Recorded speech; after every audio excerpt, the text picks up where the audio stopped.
திரைப்பட இயக்குனராகவும் நடிகராகவும் அறியப்பட்ட சீமான் 2010ஆம் ஆண்டு நாம் தமிழர் கட்சியை தொடங்கினார். அக்கட்சியின் தலைமை ஒருங்கிணைப்பாளராக தொடர்ந்து செயல்பட்டு வரும் அவர் 2016 சட்டசபை தேர்தல் முதலாக அனைத்து தேர்தல்களிலும் தனித்து போட்டியிட்டு அனைத்து தொகுதிகளிலும் வேட்பாளர்களை நிறுத்தி வருகிறார். ஆரம்பத்தில் 1.1% இருந்த வாக்கு சதவீதம் 2024இல் நடைபெற்ற நாடாளுமன்ற தேர்தலில் 8.1% உயர்ந்துள்ளது. வரவிருக்கும் சட்டசபை தேர்தலிலும் தனித்து போட்டியிடுவோம் என அவர் தெரிவித்துள்ளார். தமிழ் தேசியத்திற்காகவும் தமிழ் மக்களுக்கு ஆதரவாகவும் அவர் எழுப்பும் மேடை பேச்சுகள் மக்களிடம், குறிப்பாக இளைஞர்களிடம் அதிக வரவேற்பை பெற்று வருகின்றன. அவர் அவ்வப்போது நடத்தும் மாநாடுகளும் அதிக கவனத்தை ஈர்த்து வருகின்றன. குறிப்பாக இயற்கை வளங்களையும் வாயில்லா உயிரினங்களையும் பாதுகாப்பது குறித்த விழிப்புணர்வை வலியுறுத்தி வருகிறார். இதன் அடிப்படையில் கடந்த ஜூலை 10ஆம் தேதி மதுரையில் மாடுகள் மாநாட்டையும் ஆகஸ்ட் 30ஆம் தேதி திருவள்ளூரில் மரங்கள் மாநாட்டையும் நடத்தியிருந்தார். இந்த நடவடிக்கைகள் இயற்கை மற்றும் விலங்கு ஆர்வலர்களிடையே சிறப்பான வரவேற்பை பெற்றன. தற்போது மலைகள் மற்றும் நீர்நிலைகள் ஆக்கிரமிப்புகளால் பாதிக்கப்பட்டு வரும் நிலையில் அவற்றை காக்கும் நோக்கில் புதிய மாநாடுகளை நடத்த திட்டமிட்டுள்ளார். அதன்படி விரைவில் மலைகள் மாநாடு நடைபெற இருக்கிறது.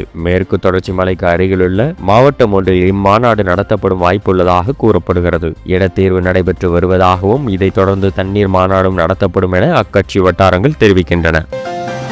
அதிமுகவின் மூத்த நிர்வாகியும் முன்னாள் அமைச்சருமான செங்கோட்டையனுக்கும் அதிமுக பொதுச் செயலாளர் எடப்பாடி பழனிசாமிக்கும் கடந்த சில மாதங்களாக பணிப்போர் நிகழ்ந்து வருகிறது. அத்திக்கடவு அவிநாசி திட்டத்தை நிறைவேற்றியதற்காக எடப்பாடி பழனிசாமிக்கு கடந்த பிப்ரவரி 9ஆம் தேதி அன்னூரில் பாராட்டு விழா நடந்தது. இதில் மேடை உள்ளிட்ட எங்கும் முன்னாள் அமைச்சர் ஜெயலலிதா, எம்ஜிஆர் படங்கள் இடம்பெறவில்லை என கூறி செங்கோட்டையன் அந்த விழாவை புறக்கணித்தார். அதில் தொடங்கிய கருத்து மோதல் ஒவ்வொரு நிகழ்ச்சியிலும் எதிரொலித்தது. இதற்கிடையே கடந்த 1ஆம் தேதி ஒரு நிகழ்ச்சியில் கலந்து கொண்ட செங்கோட்டையன் வருகிற 5ஆம் தேதி அடுத்த கட்ட நடவடிக்கை குறித்து மனம் திறந்து பேச உள்ளேன் என கூறினார். அதன்படி நேற்று காலை 10 மணி அளவில் செங்கோட்டையன் செய்தியாளர்களுக்கு பேட்டியளித்தார். அப்போது அதிமுகவில் இருந்து பிரிந்தவர்களை மீண்டும் சேர்க்கும் பணியை 10 நாட்களுக்குள் தொடங்க வேண்டும் என்று எடப்பாடி பழனிசாமிக்கு முன்னாள் அமைச்சர் செங்கோட்டையன் கெடு விதித்திருந்தார். அவருடைய இந்த அதிரடி அறிவிப்பு அதிமுக வட்டாரத்தில் பரபரப்பை ஏற்படுத்தியது. செங்கோட்டையன் கெடு விதித்த நிலையில் எடப்பாடி பழனிசாமி முக்கிய நிர்வாகிகளுடன் அவசர ஆலோசனையில் ஈடுபட்டுள்ளார். அதிமுக துணை பொதுச் செயலாளர் KP முனுசாமி, SP வேலுமணி உள்ளிட்ட நிர்வாகிகளுடன் ஆலோசனையில் ஈடுபட்டுள்ளதாக தகவல்கள் தெரிவிக்கின்றன.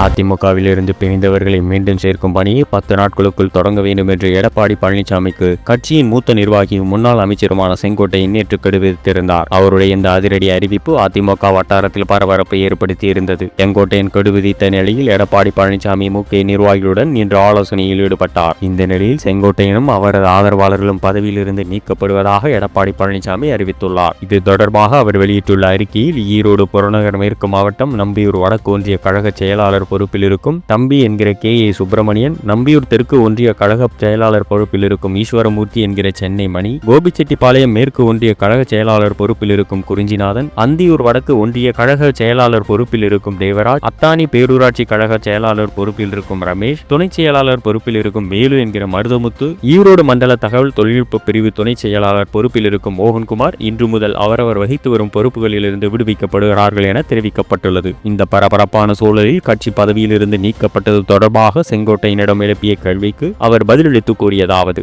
தர்மம் தலை காக்க வேண்டும் என நினைத்தோம். எம்ஜிஆர் அம்மா வழியில் இந்த இயக்கம் மாபெரும் வெற்றி பெற வேண்டும் என்ற நோக்கத்தோடு கருத்துகள் வெளிப்படுத்தினேன். என்னை பதவியிலிருந்து நீக்கியுள்ளார்கள். பொறுப்புகளிலிருந்து வெளியேற்றியதற்கு மகிழ்ச்சியை தெரிவித்துக் கொள்கிறேன் என்று அவர் கூறியுள்ளார்.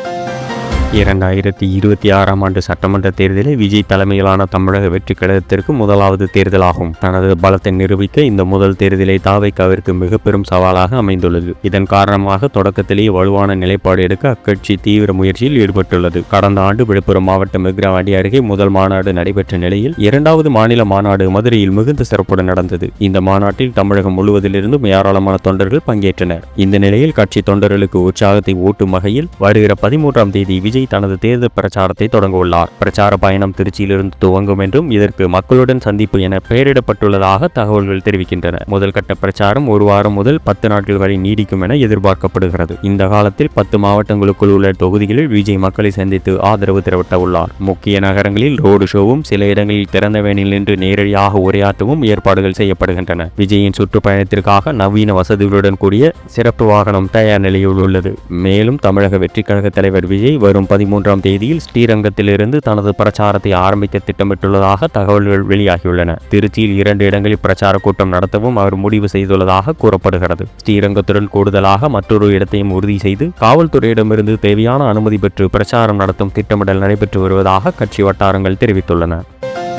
துணை முதலமைச்சர் உதயநிதி ஸ்டாலின் நேற்று மாலை கட்சி தொண்டர்கள் முன் உரையாற்றினார். அப்போது அதிமுகவில் எடப்பாடி கே பழனிசாமி மற்றும் அக்கட்சியின் மூத்த தலைவரான KA செங்கோட்டையன் இடையான சமீபத்திய மோதல் போக்கை பற்றி குறிப்பிட்டு பேசினார். அவர் பேசும்போது, அதிமுகவில் இது ஒரு புதிதாக தோன்றிய அணி. கட்சியின் 2 அணிகளின் உறுப்பினர்கள் சந்தித்துக் கொள்ளும் பொழுது அவர்கள் ஒருவரை ஒருவர் நீங்கள் எந்த அணியில் இருக்கிறீர்கள், எடப்பாடி பழனிசாமி அணியா, O பன்னீர்செல்வம் அணியா, TTV தினகரன் அணியா, சசிகலா அணியா, செல்லூர் ராஜு அணியா அல்லது புதிதாக உருவெடுத்துள்ள செங்கோட்டையன் அணியா என கேட்டுக்கொள்வார்கள் என நகைச்சுவையாக கூறினார். அதிமுகவில் பல அணிகளாக பிரிந்து கொண்டிருக்கும் நிலையில் திமுக அதன் கூட்டணி கட்சிகளை விழுங்கிக் கொண்டிருக்கிறது என எடப்பாடி பழனிசாமி ஊராக பேசி வருகிறார். அவர் திமுகவை விமர்சிப்பதற்கு பதிலாக அவருடைய கட்சியில் உள்ள சிக்கலை முதலில் தீர்க்க வேண்டும் என்று உதயநிதி ஸ்டாலின் பேசியுள்ளார். அதிமுக பாஜக என 2 கட்சிகளும் ஒரே பக்கத்தில் இருக்கின்றன. சுய அழிவை ஏற்படுத்திக் கொள்வதிலும் ஒன்றையொன்று விழுங்கிக் கொள்வதிலும் உறுதியாக உள்ளன என்றும், சட்டசபை தேர்தலை மனதில் கொண்டு அல்ல, கொள்கைகள் அடிப்படையில் உருவான எங்களுடைய கூட்டணியை பற்றி பேச பழனிசாமிக்கு எந்த உரிமையும் கிடையாது என்றும் எச்சரித்தார். மேலும் அதிமுக பாஜக கூட்டணி தமிழகத்தில் ஆட்சி அதிகாரத்திற்கு வந்துவிட்டால் மும்மொழி கொள்கை வழியே இந்தியை திணிக்க வழிவகுத்துவிடும். தொகுதி மறுவரை செய்து தேசிய கல்விக் கொள்கையை அறிமுகப்படுத்தி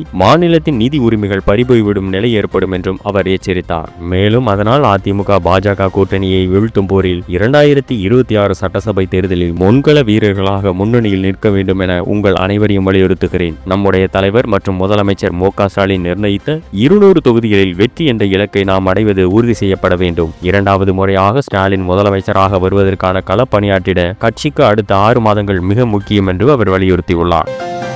விஜயகாந்த் மறைவுக்கு பின்னர் தமிழக அரசு சார்பாக அளிக்கப்படும் ரூபாய் 15,000 MLA பென்ஷன் தொகையை பெறுவதை வைத்து சிலர் இட்டுக்கட்டி பேசுவதாக தேமுதிக பொதுச் செயலாளர் பிரேமலதா விஜயகாந்த் வேதனை தெரிவித்துள்ளார். விஜயகாந்துக்கு மக்கள் கொடுத்த அந்த சம்பள காசு வள்ளல் விஜயகாந்த் ட்ரஸ்டிற்கு சென்று கொண்டிருப்பதாக கூறிய அவர், அதன் மூலமாக ஏழை மக்களுக்கு எங்களால் உதவி செய்ய முடியும் என்று தெரிவித்துள்ளார். தேமுதிக நிறுவனர் விஜயகாந்த் 2006 முதல் 2016 வரை 10 ஆண்டு காலம் தொடர்ந்து சட்டமன்ற உறுப்பினராக இருந்தவர். தமிழ்நாட்டில் 10 ஆண்டுகள் MLA-வாக இருந்தால் அவர்கள் குடும்பத்தினருக்கு மாதம் பென்ஷன் வழங்கப்படும். அவர் மறைவுக்கு பின் அவரின் மனைவிக்கு பென்ஷன் வழங்கப்படும். இந்த நிலையில் விஜயகாந்துக்கு MLA பென்ஷன் கோரி பிரேமலதா விண்ணப்பித்திருந்தார். இந்த செய்திகள் வெளியான நிலையில் பிரேமலதா விஜயகாந்த் மீது கடுமையான விமர்சனங்களை சிலர் முன்வைத்தனர். இது தொடர்பாக பிரேமலதா விஜயகாந்த் பேசுகையில், விஜயகாந்தின் பென்ஷன் தொகை ரூபாய் 15,000 விண்ணப்பித்து பெறுகிறோம் என்ற செய்திகள் வெளியாகியது. விஜயகாந்த் MLA-வாக இருந்தபோது அவருக்கு அரசு தரப்பில் ஊதியம் அளிக்கப்பட்டது. அவர் மறைவிற்கு பின் பென்ஷன் தொகை வருகிறது. விஜயகாந்தை MLA-வாக ஆக்கியது எதிர்க்கட்சி தலைவராக மாற்றியதும் மக்கள்தான். யார் ஆட்சியில் இருந்தாலும் அதனை கொடுக்க வேண்டியது அரசின் கடமை. விஜயகாந்திற்கு மக்கள் கொடுத்த சன்மானமாக அதை நான் பார்க்கிறேன். ரூபாய் 15,000 வைத்து இவர்கள் என்ன செய்ய போகிறார்கள் என்று இட்டுக்கட்டி பேசுபவர்கள் விஜயகாந்த் செய்த நலத்திட்டங்களை பற்றி பேச மாட்டார்கள். விஜயகாந்த் மறைந்து 1.5 ஆண்டுகள் கடந்துவிட்டது. ஆனால் இன்றும் தலைமை அலுவலகத்தில் 3000 முதல் 4000 பேருக்கு உணவு அளித்து வருகிறோம். விஜயகாந்த் மறைந்ததிலிருந்து ரூபாய் 15,000 பென்ஷன் வந்து கொண்டிருக்கிறது. ஓராண்டுக்கு பின் ஏன் பூதாகாரம் வைக்கிறார்கள் என்று தெரியவில்லை. விஜயகாந்துக்கு மக்கள் கொடுத்த அந்த சம்பள காசு வள்ளல் விஜயகாந்த் ட்ரஸ்டிற்கு சென்று கொண்டிருக்கிறது. அதன் மூலமாக ஏழை மக்களுக்கு உதவி செய்ய முடியும். அதனால் புரியாமல் தெரியாமல் தவறான விஷயங்களை பரப்பாதீர்கள் என்று கேட்டுக்கொள்கிறேன் என்று கூறியுள்ளார். மேலும் செய்திகளுக்கு எங்கள் பிஹைண்ட் மீ நியூஸ் சேனலோடு இணைந்திருங்கள்.